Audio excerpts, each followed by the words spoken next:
پیر صاحب کی گالیوں کو بھی وہ دعا اور برکت اور شفا سمجھ رہا ہے. آپ اندازہ کر سکتے ہیں کتنا ذہن بند کر دیا لوگوں کا. جو پیر صاحب کی بات کا انکار کر رہا ہے وہ تو بھائی کافر.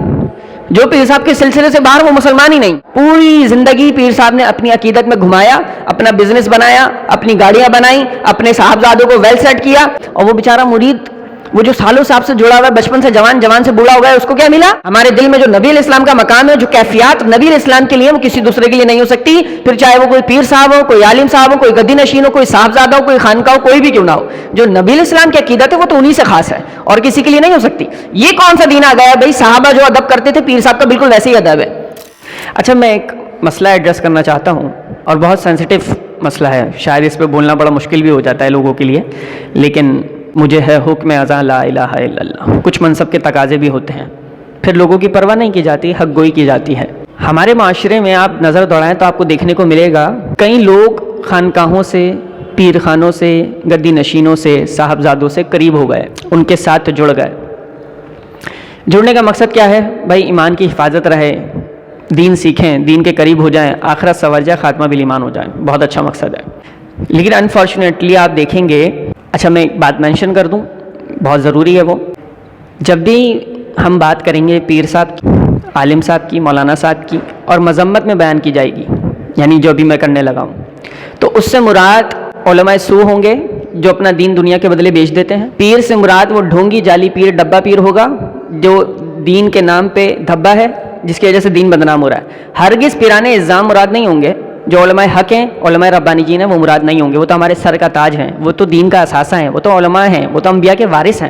تو یہ یاد رہے, ایسا نہ ہو کہ ذہن میں وسوسہ آ جائے. ایسا نہیں ہے, ہم ان کو دل سے اپنائیں گے, عزت کریں گے. ہم بات کر رہے ہیں ڈھونگی پیروں کی, جعلی پیروں کی, ڈبہ پیروں کی, جن کی وجہ سے دین بدنام ہو رہا ہے. ہم بات کریں گے ان کے لیے اور ڈنکی کی چوٹ پہ کریں گے, تاکہ ہمارے نوجوان ڈگمگا نہ جائیں, کنفیوز نہ ہو جائیں, بالکل کلیئر رہیں کہ ہم ان کے لیے کیا اپنا پرسیپشن موقف رکھتے ہیں. یہ ہو گئی ایک بات. اب دوسری بات سنیے. بزرگ نے ایک خلیفہ کو روانہ کیا کہ فلاں شہر, فلاں علاقے, فلاں ایریا میں جاؤ, علاقے میں جاؤ اور اللہ کا پیغام پھیلاؤ, قرآن و حدیث بیان کرو, دین بیان کرو. وہ جانے لگے. انہوں نے کہا حضرت عرصہ دراز آپ کی صحبت میں, آپ کی سنگت میں, آپ کی گیدرنگ میں, آپ کی شاگردی میں گزارا ہے, کوئی نصیحت فرما دیں, کوئی وصیت فرما دیں. بزرگ نے فرمایا ایک ہی نصیحت ہے, نہ خدا بننا نہ نبی بننا. اللہ اکبر. اس کے تو آنکھوں میں آنسو آ گئے, بدن پہ کپ کپی, چہرے پہ ندامت, سر جھک گیا. کہا حضرت ایک عرصہ زندگی کا آپ کی خدمت میں گزارا ہے, آپ سے دین سیکھا ہے, آپ کی تربیت ہے میرے اوپر جو رنگ چڑھا ہے وہ تو آپ کی تربیت کا ہے. آپ یہ گمان بھی کیسے کر سکتے ہیں کہ نعوذ باللہ اتنا بڑا میں دعویٰ کر دوں گا کہ نہ خدا بننا نہ رسول بننا؟ یہ تو میں سوچ بھی نہیں سکتا. تو اس نصیحت یا اس وصیت میں کوئی حکمت ہے تو مجھے بتائیں, اس کی وضاحت فرما دیں, تفصیل بیان فرمایا. انہوں نے کہا ہاں تفصیل تو ہے. کہ پھر بتائیے آپ نے جو فرمایا ہے کہ نہ خدا بننا, اس کا کیا مطلب ہوا؟ اللہ اکبر. انہوں نے کہا کہ نہ خدا بننے کا مطلب سمجھتے ہو؟ کہا نہ خدا بننے کا مطلب یہ ہے, ضروری نہیں ہے کہ آپ اناؤنسمنٹ کریں فرعون کی طرح کہ سنو میں خدا ہوں. نہ, یہ ضروری نہیں ہے. میری نصیحت کا مطلب یہ ہے کہ یہ شان صرف خدا کی ہے کہ جو وہ کہے وہ ہو جائے. کن ہو جا فیکون, تو وہ ہو جاتی ہے. یہ رب کی شان ہے. یہ تم اپنے اوپر مقام نہ لے آنا, اپنے آپ کو اس مقام پہ فائز کبھی بھی نہ سمجھنا. یعنی تم زبان سے دعویٰ تو نہیں کرو گے, اناؤنسمنٹ تو نہیں کرو گے, لیکن تمہارا عمل, تمہارا ایٹیٹیوڈ, تمہاری سوچ, تمہاری تھاٹ بتا رہی ہوگی کہ تم اپنے آپ کو یہی سمجھ رہے ہو نعوذ باللہ کہ جو تم کہو گے وہی ہو جائے گا. یہ مقام صرف رب کا ہے. یہ نصیحت یاد رکھنا. نہ خدا نہ بننا کبھی. اپنے اوپر یہ مقام نہ لانا کہ میں جو کہوں, جب کہوں, جیسے کہوں ہو جائے. نہ, یہ شان صرف خدا کی ہے, جو وہ کہے وہ ہو جائے. تم یہ اپنے اوپر نہ سمجھنا. نہ نبی بننا, اس کا کیا مطلب ہوا؟ اللہ اکبر. فرمایا یہ شان صرف نبی کی ہے, یہ شان صرف نبی کی ہے کہ جو اس کی بات سے انکار کرے وہ کافر ہو جائے. تم یہ نہ سمجھنا کہ تمہاری بات سے کوئی منکر ہو جائے, تمہاری بات سے کوئی انکار کر جائے, تم سے کوئی اختلاف کر جائے تو وہ کافر ہو جائے گا. اگر تم اپنے ذہن میں یہ سوچ بنا لو, اپنے مریدوں کو یہ تربیت دینے لگو, تو اس کا مطلب نعوذ باللہ انڈائریکٹلی تم نے نبی ہونے کا دعویٰ کر دیا ہے. یہ تھی ہمارے بزرگوں کی تربیت. نہ خدا بننا نہ رسول بننا. نہ یہ سوچنا کہ جو میں کہوں وہ ہو جائے, نہ یہ سوچنا کہ جو میری بات سے انکار کرے وہ کافر ہو جائے. آج معذرت کے ساتھ جو میں عرض کر رہا تھا نا بات, جعلی ڈبہ پیروں, خانقاہوں کی, گدی نشینوں کی, یہی ماحول مل رہا ہے آپ کو. جو پیر صاحب کی بات کا انکار کر رہا ہے وہ تو بھائی کافر. جو پیر صاحب کے سلسلے سے باہر وہ مسلمان ہی نہیں. یہ اتنی سی امت رہ گئی ان کی، اتنی سی جو ہے نا وسعت رہ گئی، یہ دین رہ گیا، یہ مسلمان رہ گئے، پوری امت کے لوگ ایک ہی سلسلے میں آ جائیں گے، ایک ہی مرید بن جائیں گے پیر صاحب کے. اگر نہیں پیر صاحب کی بات سے انکار کرو تو ان کا مرید آپ کو مسلمان نہیں سمجھتا، وہ اتنا شدت پسند ہو گیا، ایکسٹریمسٹ ہو گیا عقیدت میں. کیوں؟ یوں جو نبی علیہ الصلوۃ والسلام اور صحابہ کرام کے بیچ میں جو آداب تھے، جو کنیکشن تھا، جو عقیدت تھی، جو طرز تھا، جو انداز تھا.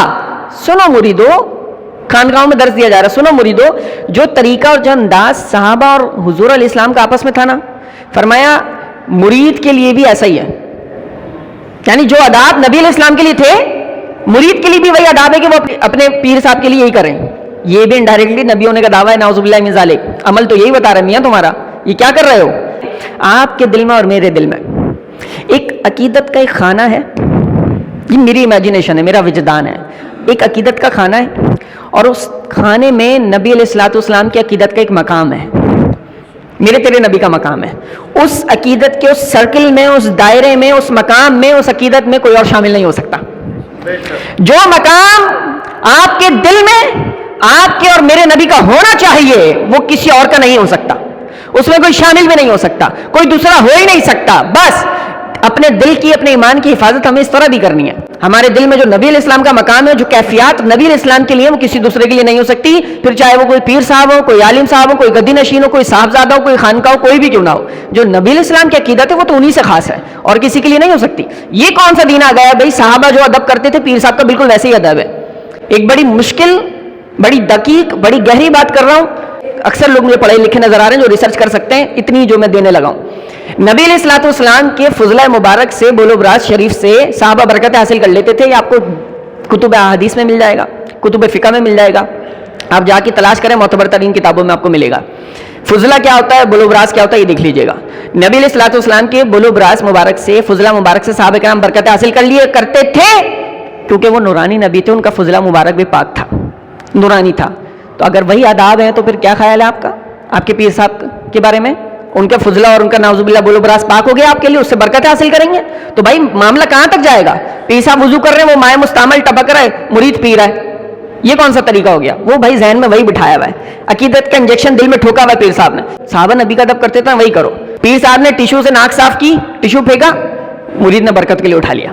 اوہو ناک صاف ہوا ہوا ٹیشو ہے، بھائی ناک ہے وہ، کیا ہو گیا؟ نہیں، اصل میں عقیدت کے لیول میں نا ملاوٹ ہو گئی ہے. بہت مشکل بات ہے، اور جس کو سمجھ میں آئے نا تو پھر وہ جھومے کہ میں بات کیا کر رہا ہوں، یہ کیا بات ہو رہی ہے. تو نبی علیہ السلام کا دل میں جو مقام ہے وہ کسی اور کو دینا نہیں اور کسی کو شامل کرنا بھی نہیں، وہ نبی علیہ السلام کا ہی مقام ہے. پھر یاد رکھیں، اور آپ ابھی ہم نے شروع میں مینشن کیا نا، ہم پیران حق کی بات نہیں کر رہے، آپ پیران حق کے قدموں میں بیٹھیں تو صحیح، علماء حق کے قدموں میں بیٹھیں تو صحیح. تو یقین مانیں وہ اپنی ذات کی نفی کرتے چلے جائیں گے اور آپ کو اللہ رسول سے جوڑتے چلے جائیں گے. یہ ان کا کردار ہوتا ہے. جو جعلی ڈھونگے پیروں کے پیچھے لگے، گدی نشینوں کے پیچھے لگے، جنہوں نے صرف اپنی عقیدت دل میں بھری ہے، پھر وہ بیچارہ اس کی جیبیں بھی خالی ہو گئیں، وہ زندگی بھر خالی رہا، ظاہر بھی خالی، باطن بھی خالی، نہ دنیا سوری نہ دین سورا. پوری زندگی پیر صاحب نے اپنی عقیدت میں گھمایا، اپنا بزنس بنایا، اپنی گاڑیاں بنائیں، اپنے صاحبزادوں کو ویل سیٹ کیا، باہر ملک بھیجا. یہ پیر صاحب کا خانوادہ ہے، فیملی ہے، یہ پیر صاحب کا سسٹم چل رہا ہے. اور وہ بیچارہ مرید، وہ جو سالوں صاحب سے جڑا ہوا ہے، بچپن سے جوان، جوان سے بوڑھا ہو گیا، اس کو کیا ملا؟ نہ وہ نمازی بن سکا، نہ وہ متقی بن سکا، نہ اس کی روحانیت طریقت کے کوئی رستے اور منازل طے ہو سکے. وہ وہیں کا وہیں کھڑا رہا، کیونکہ پیر صاحب کی نظر مرید کے دل پہ نہیں تھی، دل پہ لگی، جیب پہ تھی. تو پھر ہونا تو یہی تھا، نہ خدا ملا، نہ وصال صنم، نہ ادھر کے رہے نہ ادھر کے ہم. اور ہم سب کے لیے ایک اور شعر سنیں کہ لباس خضر میں پھرتے ہیں یوں تو رہزن بھی ہزار، لباس خضر میں پھرتے ہیں یوں تو رہزن بھی ہزار، جینے کی خواہش ہے تو پہچان پیدا کر. یہ پہچان میری اور آپ کی کھوٹی ہے نا بھائی. ایک لیپ ٹاپ خریدنا ہو نا، آج کا نوجوان لیپ ٹاپ خریدنا چاہے، او ہو آپ اس کی ریسرچ تو دیکھیں. پھر ایسے وہ اسپیسیفیکیشن نکالے گا اور اس کے ریٹ نکالے گا، اس کی اپ گریڈ نکالے گا، سب کچھ چیک کر کے وہ لیپ ٹاپ پرچیز کرنے جا رہا ہے. کیوں بھائی؟ 40,000 1,00,000 روپے کا لیپ ٹاپ لینا کوئی آسان بات تھوڑی ہے بھائی. پیسہ جا رہا ہے میرے جیب سے، ریسرچ کر کے لوں گا، چیز پرفیکٹ ہے کہ نہیں ہے، بالکل ایکوریٹ ہے کہ نہیں ہے. ہائے 40-50 ہزار روپے 1,00,000 پہ تمہارا دماغ بھی چلا، تمہارے فنکشنز بھی کام کر گئے، تمہاری اسکلز بھی چلنے لگیں. جہاں بات ایمان کی آئی تو آنکھیں بند کر لی. ارے پیر صاحب ہے سن لیا, ہاں ٹھیک ہے, عالم صاحب ہے سن لیا ٹھیک ہے, دل بھی دے دیا, عقیدتیں بھی دے دی, دل میں بٹھا لیا, لباس خضر میں پھرتے ہیں یوں تو رہزن بھی ہزار, بظاہر امام جبے خبے پہننے سے بندہ عالم مفتی پیر نہیں ہو جاتا, جینے کی خواہش ہے تو پہچان پیدا کر, تمہاری پہچان دنیا کے معاملے میں تو بڑی کھری ہے, تم بڑے ٹیلنٹڈ باصلاحیت بن جاتے ہو, جب دین کے معاملہ آتا ہے تو تم بدھو بن جاتے ہو, یہ کیسا معاملہ ہے؟ دین کے معاملے میں بھی ایسی ہی ہوشیاری ہونی چاہیے, ایسا ہی ٹیلنٹ ہونا چاہیے, ایسی اسکلز ہونی چاہیے, ایسا ہی پرکھ ہونی چاہیے, پرکھ کے جانچ کے دیکھو دین کے مطابق ہے تو بس ٹھیک ہے. حضرت بشر حافظ رحمۃ اللہ تعالی علیہ کے بارے میں آتا ہے کہ انہوں نے فرمایا کہ اگر کوئی تمہیں ہوا میں اڑ کے دکھائے نا, کرامت ہوا میں اڑ کے دکھا رہا ہے, بھائی میں تم پیر صاحب نے میرے دل کی بات مجھے بتا دی, میں تو مرید ہو گیا, یہ پیمانہ ہے. سنو, بشر حافظ کہنے لگا اگر تمہیں کوئی ہوا میں اڑ کے دکھائے, متاثر نہیں ہونا, انسپائر نہیں ہونا. کیوں؟ کہا ہوا میں تو مکھی بھی اڑ سکتی ہے, اس میں کون سا کمال ہے, یہ تو جانور کی صفت ہے نا, صحیح ہے, ہوا میں تو مکھی بھی اڑ سکتی ہے. کہا اگر کوئی تمہیں پانی پہ چل کے دکھائے تو پھر متاثر نہیں ہونا, پانی پہ تو بطخ بھی چل سکتی ہے. کہا متاثر صرف تب ہونا, ولی صرف تب ماننا کہ وہ شریعت کا پابند بن کے دکھائے. پیر صاحب کی نمازیں پوری ہیں نہیں, عورتوں سے ہاتھ پیر صاحب چموا رہے ہیں, گالی جلال میں آ جاتے ہیں تو پیر صاحب گالی بھی دے دیتے ہیں. ہم بھائی گالی, پیر صاحب گالی دے رہے ہیں, ارے حضرت یہ گالی نہیں ہے, یہ پیر صاحب کی دعائیں ہیں, یہ دین سیکھ رہے ہیں, دین کے رہنما لیڈر ہیں, یہ مقتدا ہیں. پیر صاحب کی گالیوں کو بھی وہ دعا اور برکت اور شفا سمجھ رہا ہے. آپ اندازہ کر سکتے ہیں کتنا ذہن بند کر دیا لوگوں کا. یہ معاشرے میں ہو رہا ہے, یہ میں کوئی ہوائی باتیں نہیں کر رہا ہوں, یہ ہو رہا ہے, اور ممکن ہے یہ بات وہاں تک چلی جائے تو لوگ میری جان کے دشمن بن جائیں. لیکن میں نے پھر بات کر دی تھی شروع میں ہی کہ حق گوئی ہمارا فریضہ ہے, منصب کا تقاضا ہے, کریں گے.